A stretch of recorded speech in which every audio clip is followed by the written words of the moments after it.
30,000 करोड़ चुनाव आयोग मोहर, चुनाव के दिन भी खाते में आ रहा पैसा 10,000। ये रिश्वत नहीं है तो और क्या है? फिर भी जनता इनको करारा जवाब दे रही है। क्या इन लोगों ने नहीं किया पूरे चुनाव में? दिल्ली में 1 साल हो गया, दिल्ली में क्या क्या वादा इन लोगों ने किया था? महिलाओं का पैसा नहीं दिया अब तक। अमित शाह ने कहा कि भाई यूपी चुनाव में उन्होंने कहा था कि भाई दिवाली और होली पर सिलेंडर जो है मुफ्त में दिया जाएगा।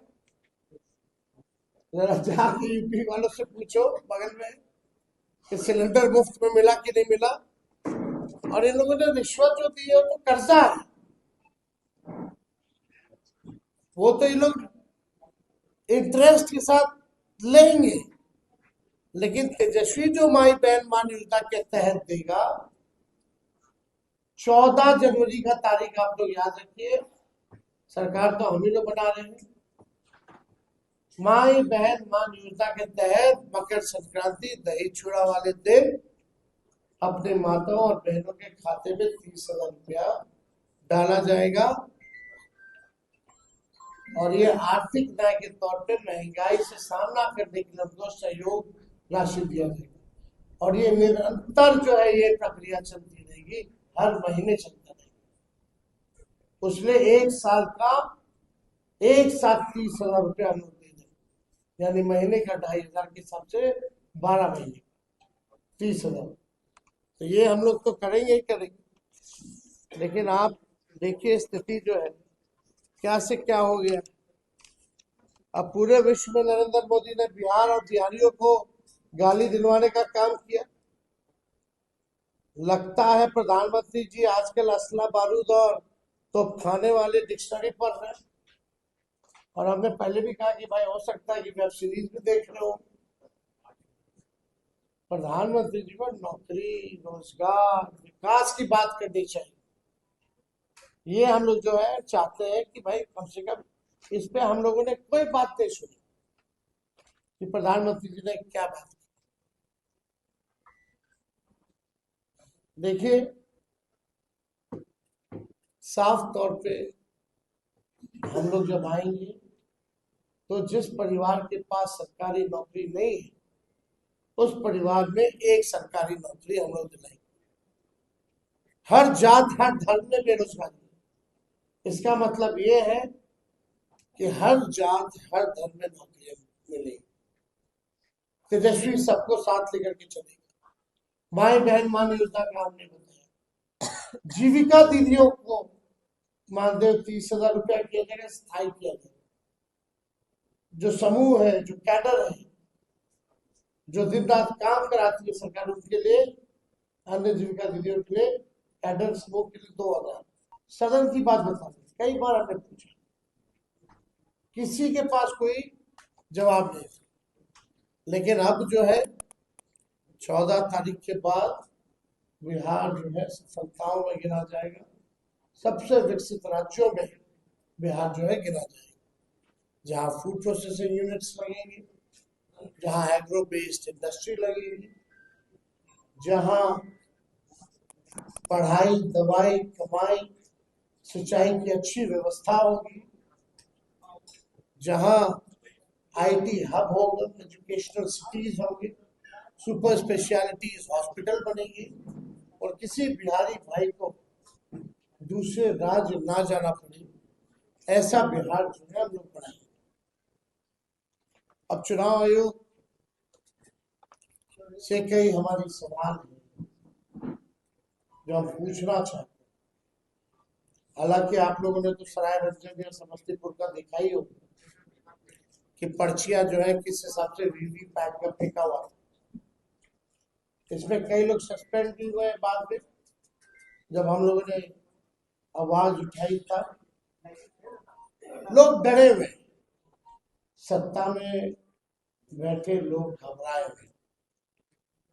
कल हमने एक वीडियो भी जारी किया था, आप लोगों ने देखा होगा कि भाई केंद्र मंत्री,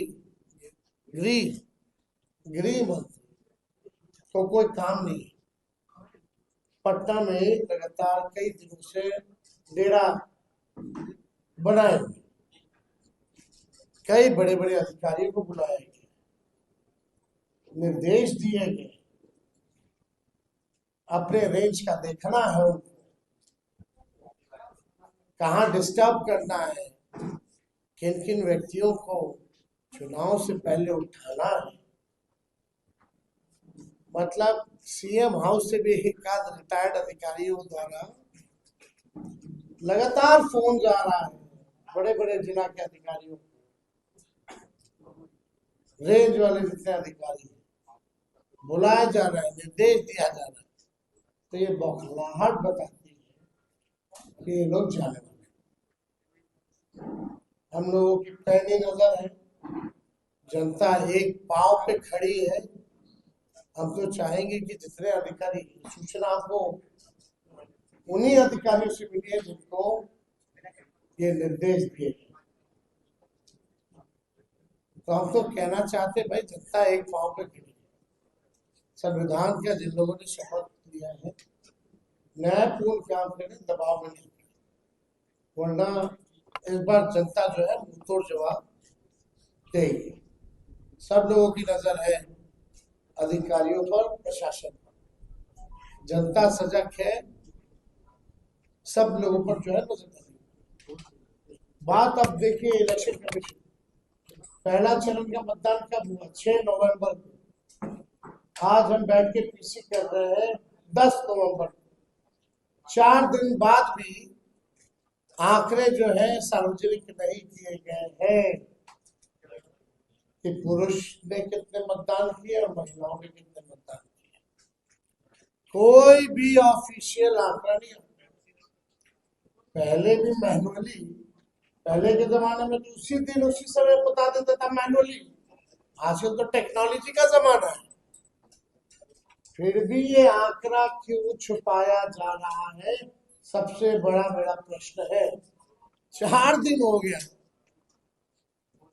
यानी आप समझिए, मान लीजिए 11 को अगर वोटिंग है और 14 को रिजल्ट है, तो आपको 14 तक पता ही नहीं चलेगा कि कितने पुरुष और महिलाओं ने वोटिंग की।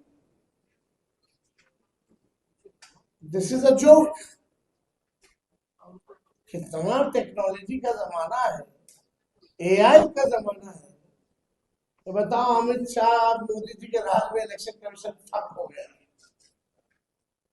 अरे भाई, इतना तो पहले के जमाने में उसी दिन उसी वक्त मैनुअली लोग निकाल करके दे देता था। 243 विधानसभा में 68% पुलिस ऑब्जर्वर बीजेपी शासित राज्यों से। आप समझ जाइए, 68% पुलिस ऑब्जर्वर जो है वो बीजेपी शासित राज्यों से है।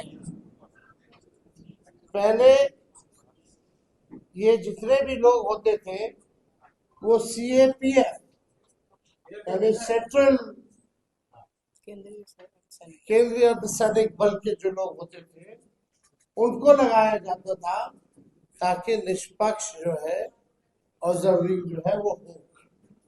लेकिन इस बार 68% यानी हमने आपको आंकड़ा दिया 208 कंपनियां भाजपा शासित राज्यों में से। अब ये तो देख लीजिए, अमित शाह जी आए इसीलिए, डेरा काहे जमाए हुए हैं गृह मंत्री।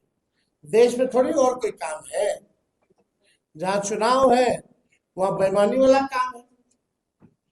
पूरा धन बल छल कपट सब लगा रहे, कोई चीज का कभी नहीं छोड़ रहे।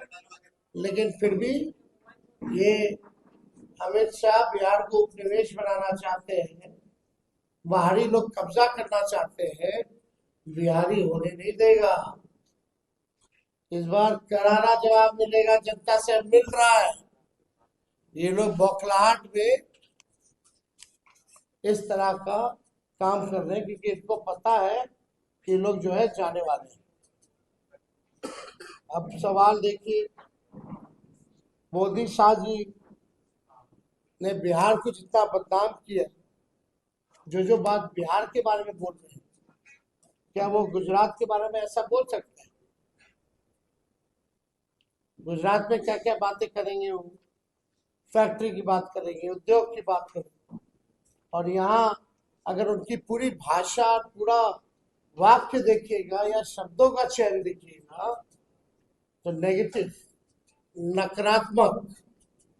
मतलब हम लोग भी चाह रहे थे कि भाई प्रधानमंत्री जी आ रहे हैं, इतना इतना सभा किए हैं ऑफिशियली अनऑफिशियली, कम से कम एक रोड मैप, एक विजन तो बता दो प्रधानमंत्री जी कि आप अगला 5 साल बिहार को कैसे आगे बढ़ाइएगा।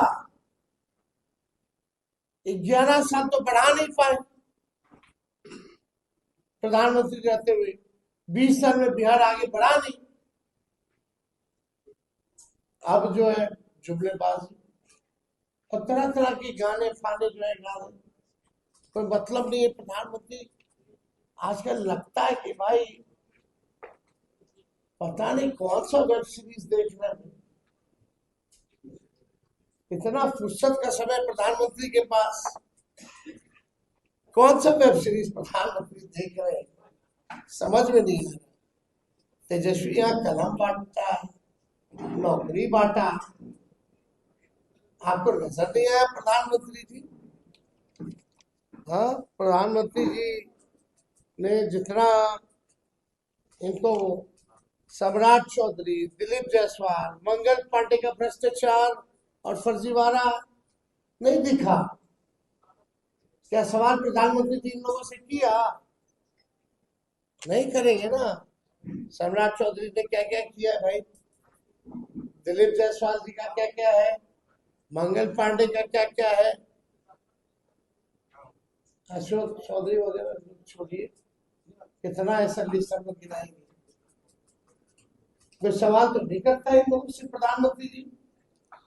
और आपको तो बिहार के दुर्दांत अपराधियों के साथ मंच साझा किया। क्या प्रधानमंत्री की नजर उल्लास पांडे, मनोरमा देवी, आनंद मोहन, सुनील पांडे, राजवल्लभ, अनंत सिंह साधु महात्मा लगते हैं? ये प्रधानमंत्री को बताना चाहिए, क्या वो साधु महात्मा है? ये लोग मन साझा कर रहे थे।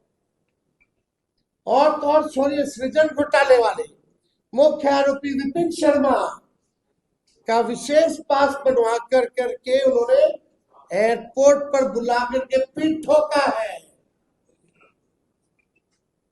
आप समझ जाओ, वाह रे वाह प्रधानमंत्री जी, कथनी और करनी में कितना अंतर है। थोड़ा सा भी तो लज्जा आना चाहिए कि बोल क्या रहे हैं, आप कर क्या रहे हैं।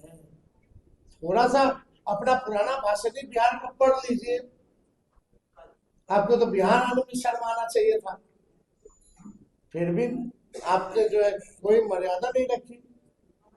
सृजन घोटाले वाले विपिन शर्मा को बुला के पीठ ठोक रहे हो भाई, जो मुख्य आरोपी है, विशेष पास बनवा कर। आनंद सिंह, उल्लास पांडे, राजबल्लभ, मनोरमा देवी, आनंद मोहन, सुनील पांडे बड़े अच्छे लोग हैं।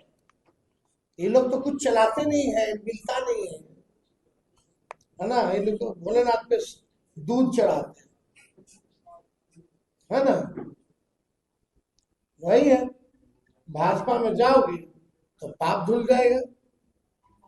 गंगा जी में नहाइएगा, गारंटी नहीं कि भैया पाप धुले कि ना धुले, लेकिन आस्था हम लोगों की है गंगा जी के प्रति।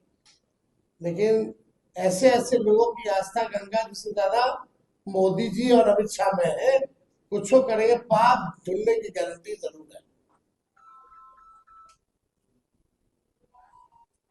यही हो रहा है। अब हम क्या क्या हम बोले, तो हमको तो बोलना भी ठीक नहीं लगता। अब बताइए, 30,000 करोड़ रुपया चुनाव में रिश्वत दी, 10-10 हजार रुपये,